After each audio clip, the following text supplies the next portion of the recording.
Hello there, and welcome to Healing the World Together, the podcast where I am bringing you some incredible human beings who heal the world, no matter what it is that they're doing. But today, especially, I have got an incredible pranic healer with me.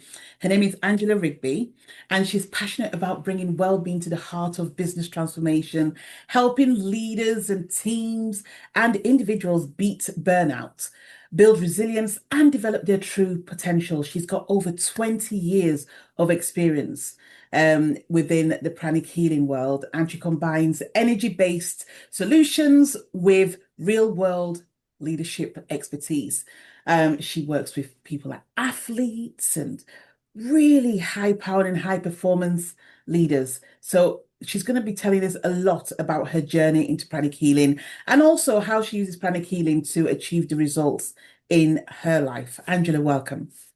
Hello, Victoria. Lovely to be here with you. Thank you. It means so much that you said yes to come here and stuff. So I'm just going to just go straight in. What brought you into pranic healing? What brought me into pranic healing? Well, it wasn't anything I was looking for. Let Okay. me take you back 18 years to 2007. So the country was absolutely in chaos. It was Yeah. flooding. It was absolutely a time of crisis. And I was actually running a business at the time. I was the co-owner of a franchise business in something completely different in the fire and flood restoration industry. So it was a time of absolute chaos and crisis. I was there dealing with people whose lives had absolutely been turned upside down, whether it was by the flooding or by the fire. So there was a lot going on, and I was absolutely having to plate spin. To give you an idea, the business generally would be taking in maybe 40 insurance claims per week. Wow. That particular time, we took in 500 just like that. And it was all hands to the deck. And as you can imagine, it was a lot of pressure, a lot of stress managing that. And obviously, with the team that I had around me at the time, as well as having a young family. So there was an absolute lot of pressure on me. And literally, Victoria, it was a chance conversation. Now, you imagine I've painted the scene of what's happening. Right. And basically it was a chance conversation that said, you should chill out, you should come and take a break, come and try this meditation. And I was just like, do you think I've even got a second of the day to take a second for myself? Anyway, I sort of sat with the thought, and something in me said, you need to do this, because if you don't, you're absolutely going to crash and burn. So you need to take your foot off the pedal just for a moment, take that pause, go and see what this is all about. So that meditation, at the time I was in Surrey, was living in Surrey, and this meditation was all the way around in Reading, in Charville. So you probably know where I'm going with this. Oh, So the meditation evening was run by Les Flitcroft, who we yes. all know. And so I went round there, and no word of a lie, I sat there for 30 minutes, and it's as if everything melted away from my mind. It gave me that complete calm, that complete inner peace. I could think straight again, and it was absolutely the break and the pause that I needed. So that was how I first came into pranic healing, was through the meditation that we did. And from there, it didn't happen straight away. So probably for the next 18 months, I would just journey around the M25 on a Friday and go along to these sessions. So it was a sort of a slow introduction, because obviously managing the business, it really was priceless time, but that's what it became, priceless time that I then scheduled in once a month, was all it was to start with. And then I remember there was one particular evening, on the meditation evening, there was a chance to experience pranic healing. Yeah. And Les asked for a volunteer. I remember timidly going up on stage, and he did a demonstration, and I remember just looking at him and saying, oh my gosh, I can feel that. And he looked back at me and said, yeah, it works. It's not like I'm pretending. So that for me was how I kind of got interested in it. And so that happened around until 2009. And I thought, I'm starting to use this for myself. Mm. My team and my staff could absolutely benefit from this as well. And so I went and did the course with the school that we've learned with, and it was just incredible. So that then gave me tools and techniques that I could then use to manage my own stress and anxiety. I knew that I could use these tools and techniques to just feel a little bit more relaxed and calm, but I still needed to be alert and on it during the day because obviously so much to juggle. I was compartmentalizing practically every part of my life. Yeah. But I found that I had that clarity, I had that thinking space, Mm. which meant that I could then plan, I could be more scheduled in my approach to everything. And the big thing is that I found that I was less tired. Yeah. The business I had was a 24-hour day business, an emergency business where Mm. you had calls coming in all the time. Yes, there was a team, but ultimately, when you're running a business, the buck stops with you. So, really, it started with me finding these tools and techniques that I could use for myself. And then from there, I realized the importance of that self-development, and I started creating those habits for myself and brought the tools and techniques in. And to this day, I'm still using them. And because I know how much this has helped me in, Mm. in my life, in all aspects of my life, I want to share it. I want to sort of say to the world, look, we're struggling. It's a very unsettled world at the moment. Everyone's looking for solutions. There's a lot of signposting around lots of different avenues that people can go down. But I truly believe this is an absolute solution, a must have for leaders, for anyone. And a leader isn't just someone that runs a business. A leader is the leader of a family, it's the leader of a startup, a small business, whatever stage you're at. This is crucial to put that well-being literally at the heart of the business and your own transformation. Have you been reading my notes? Did you say something similar? I think we have some synergy probably there, We Victoria. do have some synergy. I love the fact that you've pointed out about, you know, the perception of a leader. A lot of people think that unless they're a CEO of an organization, that they can't be a leader. But I say, if you're making decisions, if you want people to hear what you've got to say, if you're making decisions in your life, in other people's lives, if you're impacting anyone, so it could be your children's lives, you are a leader. And I've been working really hard to demystify, that status of leadership and just say that could be anybody at all. So I love the fact that you've touched on that. Absolutely. And another aspect is, I would say, lead with energy. Yes. Whatever you're doing, lead with energy and understand what is there and what you can learn. Be open-minded. Don't Mm. believe anything. Just know, which is what I got to understand, is there's so much wisdom, there's so much information out there that can help you. And as someone that did go on to run a business, I wish this was there right from day one. Yes. This didn't, I started the business in 2001. And so this didn't come in until 2007. So there I was managing that sort of in my own way. Just, well, Mm. I wasn't coping. I was crazily plate spinning like a lot of us do. But yes, I think, yeah, put yourself first and lead with energy as well. Amazing. I also want to just say, I don't want to forget it, so I'm going to say it now, but I want to just thank you for all the work that you do because you are a huge part of the Pranic Healing community. The amount of events that you run, you recently spent time with Brenda. What's her name? Was it Brenda, the lady with long grayish hair? What's her name now? The lady with long grey hair. Long grayish hair. You did an event with her. oh my God, I've got her name wrong, haven't I? The lady who sort of like talks about real practical, she talked about real practical stuff, and you did an event with her, and she tried out Pranic Healing. Are you speaking about Barbara O'Neill? Barbara O'Neill, not Brenda, Barbara, began with a B. There you go. That's the reality of life. And we're not cutting this out, by the way. But yes, Barbara O'Neill, not Brenda. But I see you all the time just going around the country doing all this incredible work. And I just want to say thank you because it is relentless. And when you talk about traveling around the M25 to go and do meditation on Twin Hearts. There's now meditation on Twin Hearts everywhere now in the UK and around the world and stuff. So you don't have to travel that far anymore.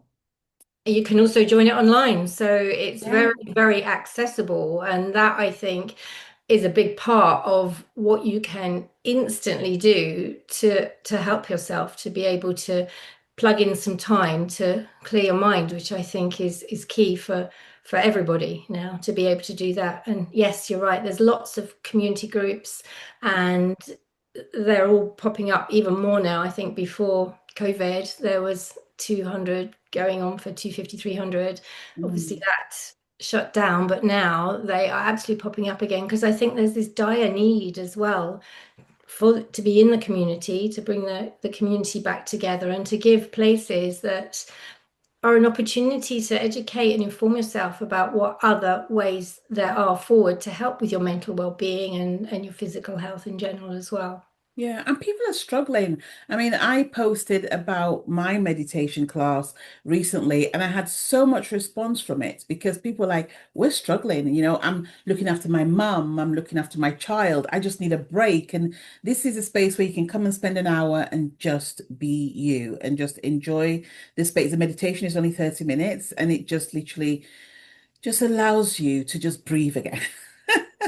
And that's it, isn't it key? Even that breathing, it's Yeah. something that is almost, we know we breathe, but just even understanding the really effective techniques that are out there around breathing. Obviously, there's lots of different ones out there, but we know through the pranic healing system, there are ones that you can learn that can rapidly release stress and anxiety from your system. They can give you that inner peace, that inner calm.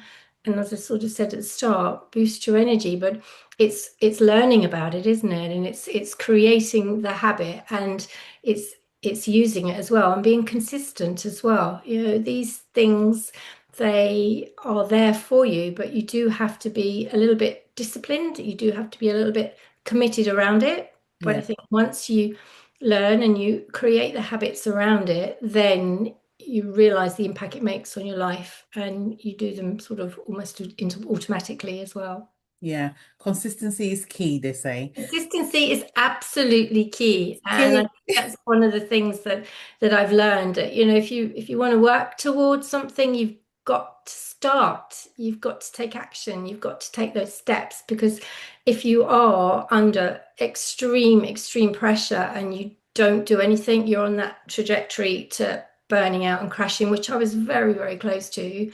And Yeah. so it's listening, isn't it? It's going, okay. And it's not going down the whole, yeah, I know route. It's going, you're worth it. Stop, listen to what's out there and what can help you Yeah. and give it a go. You've got nothing to lose.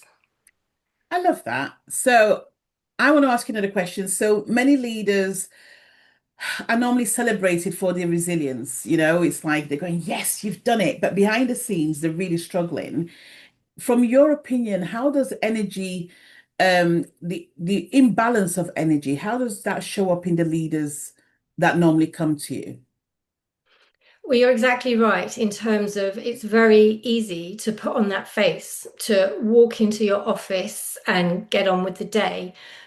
But if you're someone that's actually dealing with a lot outside, you know yourself, you can be around some people and you can actually feel what's going on with Yeah. them. We talk about the mood rubbing off on us, and that person feels a bit tetchy today, and oh, they got out of bed the wrong side. We say all of these phrases to sort of describe how people feel when we're around us and that as well.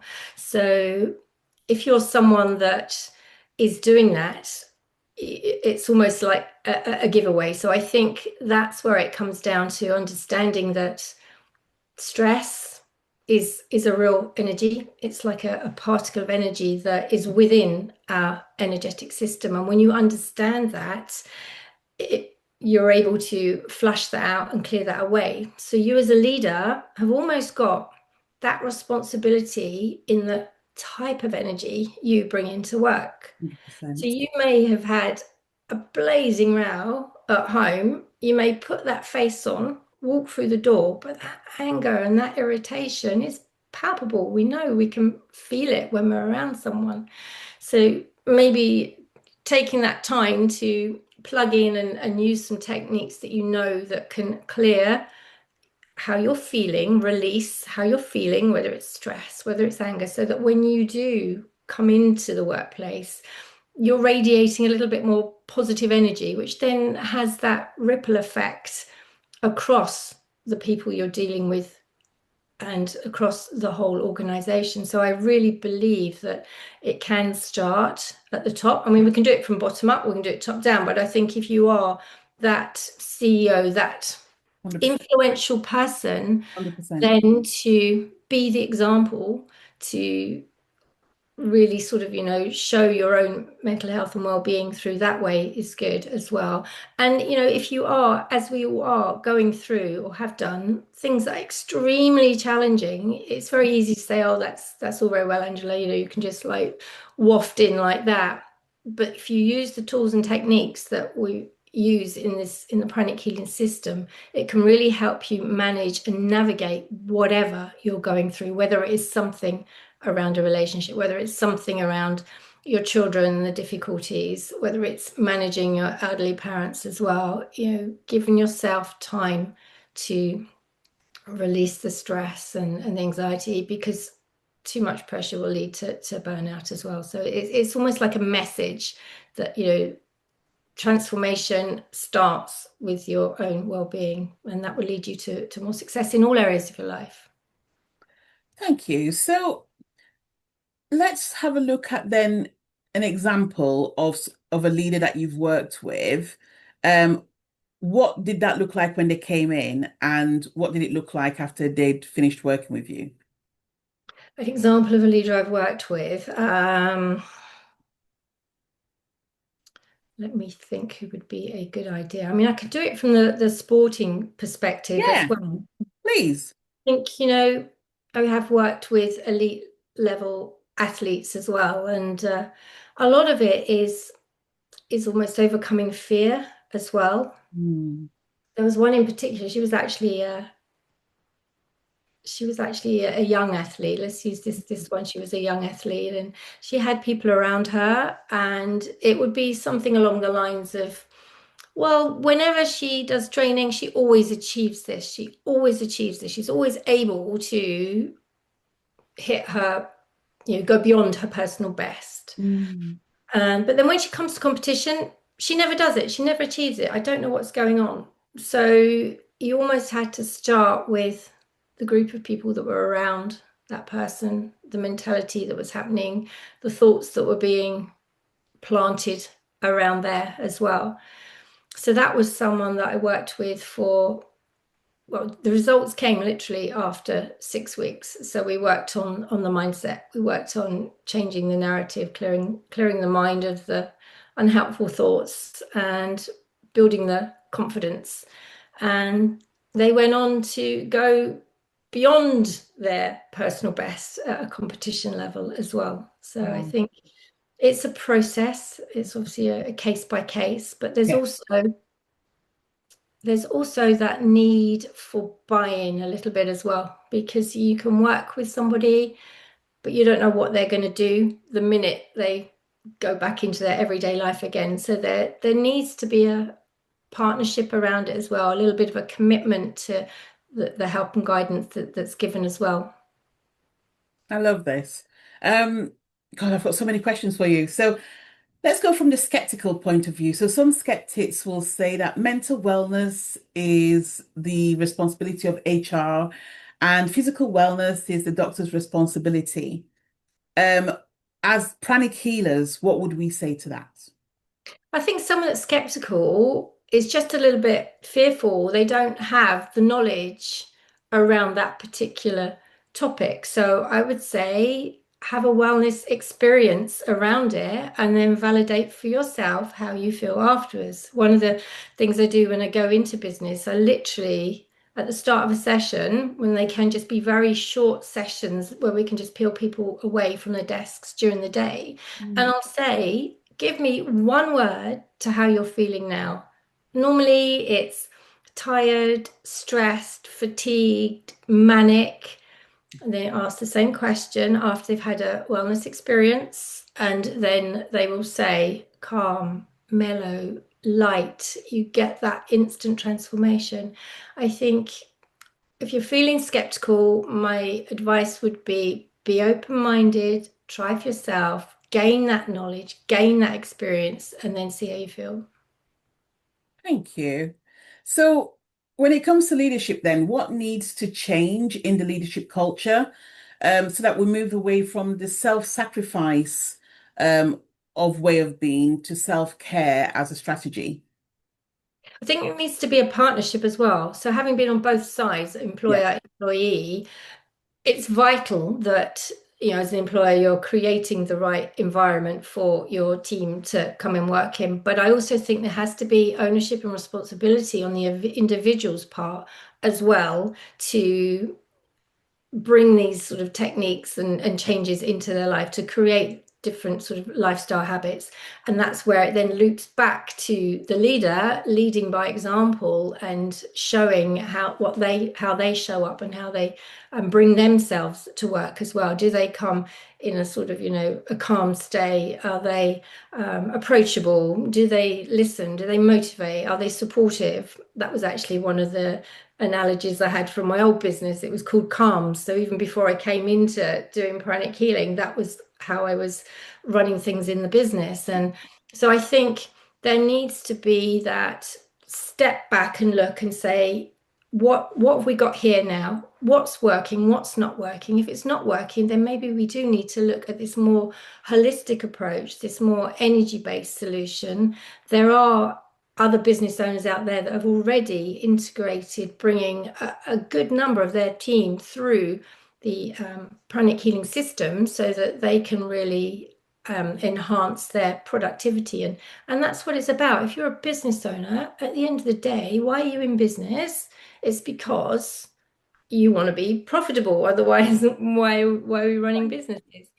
And so by understanding that using the techniques that we've been using, that you can absolutely, as I say, relieve the stress and the pressure, get to that point of feeling calmer. And then if you're more efficient and more productive, the company's more profitable. So it sounds it really is a strategic approach to really sort of transforming how the business operates and how you operate and show up yourself as well. So I think it's having these conversations, changing the narrative. It's not going to be for everyone, but if there are leaders out there that are thinking, yeah, this resonates, then I would definitely explore the energy-based solution route. Thank you. And do you host meditation of twin heart classes? Yes, I do. Yes. As I say, I'm one of a number across the country that do it. Yes. Amazing. And what area are you based in?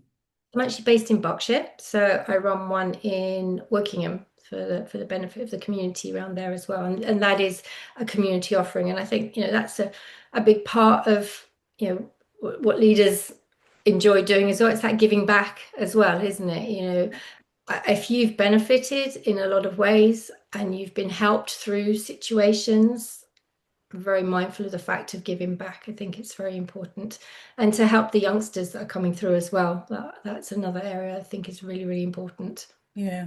You're also involved in the charity as well, right? The MCKS charity that Les, alongside the community set up for underprivileged children. Do you want to talk to us a bit about that as well? Yeah, sure. So the charity is there for caring, compassionate support to really helping people that are in need, particularly at the moment through the cost of living crisis. So one of the projects, there's a couple of projects running at the moment, is to provide food into schools. So the charity are actually delivering breakfast club food and food pantry to almost 180 schools now across the UK, and that's delivered either on a weekly basis or on a fortnightly basis. The charity also is grant giving in as well. They've just started a few grants out, what we're calling sort of nurture grants, which has been helping children with special education needs. So there've been some lovely projects that, again, it ties back to food and feeding Always. that you're very, very passionate about, Victoria. So we're seeing children being shown the importance of growing from seed and then using the food that they've grown to cook in the classroom and to sort of see all the way through. And the teachers are reporting back a big, big difference just from the support that they've been receiving. That's just beautiful. And I just want to just highlight as well that when we run these sessions, so I run the one in Enfield, so the Meditation of Twin Hearts in Enfield in London. Um, all these proceeds, once we've paid our expenses, the remainder goes towards the MCK's charity. So you're giving as well as receiving some incredible, energy healing whilst you're there. So, please, I'm going to put all the links at the bottom of this podcast so you can go and check it out. So as we wrap up, one thing that I'm asking any pranic healer that comes on here is if you had a final word to say about pranic healing, what would you say? That's the first question. So I want you to answer that. Then I've got two more questions for you. I would say it's priceless. Mm, If you are looking for a way forward to restore, to maintain your health and your well-being, if you're going through difficulties and you're looking for somewhere to turn to, then go give it a try, even if it means starting with the Twin Hearts groups, get the experience there, and then just see that there's an absolute wealth of help there for you. thank you. And if you were to leave a message for Master Chokoksui, who is the founder of Modern Pranic Healing, what would it be? Thank you. Thank you. Thank you. I think that Mm, really sums that up because it's so, without it, mm, I don't know where I would personally be today. Obviously, we've all got background stories. For me, it was transformational. thanks. And if you were to leave a message for Les, what would that be? It would be the same. Be one big thank you and for always being there and for Mm. showing the way forward and for showing us the importance of letting other people know about the teachings that we've learned. Yes, thank you. And thank you. It has been an absolute pleasure.